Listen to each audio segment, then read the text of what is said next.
Operation tiger घडत असताना काही लोक चित्रात दिसलीच नाहीत। गेले जवळपास 48 तास ही मंडळी होती कुठे हा प्रश्न आहे।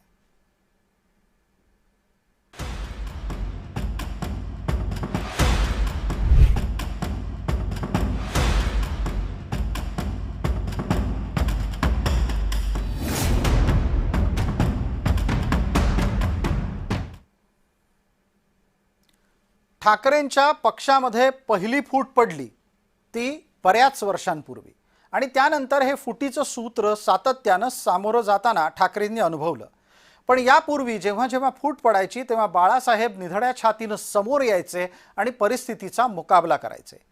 पण गेल्या 48 तासात तुम्हाला कोणता ठाकरे समोर आलेला दिसतोय? ऑपरेशन टायगर सुरू असताना अनेकांना ही गोष्ट खटकलेली आहे, ती म्हणजे आदित्य ठाकरे, आदित्य उद्धव ठाकरे, आदित्य रश्मी उद्धव ठाकरे गेलेत कुठं? गेल्या 2 दिवसापासून आदित्य ठाकरे कुणालाही दिसलेले नाहीयेत।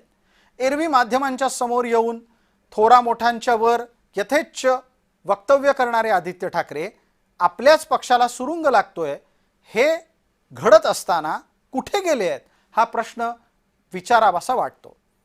संजय राऊत केवळ त्यांना दिलेली भूमिका निभावतायत, पण हा पक्ष काही संजय राऊतांचा नाहीये, हा ठाकरेंचा पक्ष आहे। उद्धव ठाकरेंचा थोरला मुलगा या नात्यानं पक्षातला महत्त्वाचा घटक म्हणून, त्याचबरोबर विद्यमान आमदार, माजी पर्यावरण मंत्री अशा विविध भूमिका निभावणारा व्यक्ती म्हणून आदित्य ठाकरे माध्यमांसमोर का आलेले नाहीत? आदित्य ठाकरे हे उबाठाचं भविष्य आहे असं उबाठातले लोक सांगतात। मग संकट समयी हे भावी पक्षप्रमुख गेलेत तरी कुठं?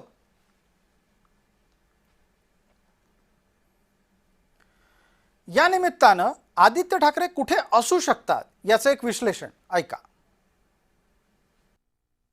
कदाचित आत्ता आदित्य ठाकरे यांनी अशी भूमिका घेतली असेल की ही फूट चूक का बरोबर, जे जात आहेत त्यांच्यावर टीका करायची का, त्यापेक्षा ही टीम आदित्य ठाकरे हे त्यांच्या डोक्यात असेल आणि जे सोडून जात आहेत ते जर गेले तर तिथं नवे चेहरे शोधता येतील। ते नवे चेहरे म्हणजेच कदाचित आदित्य ठाकरे यांची संभाव्य टीम असेल।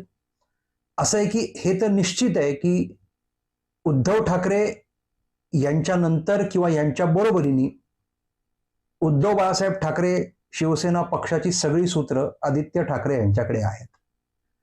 त्यामुळे ते ज्या वयाचे आहेत ते त्यांच्या विचारांचे, ते ज्या प्रकारे राजकारणाकडे बघतात तसा दृष्टिकोन असणारे तरुण सहकारी ते गोळा करणार।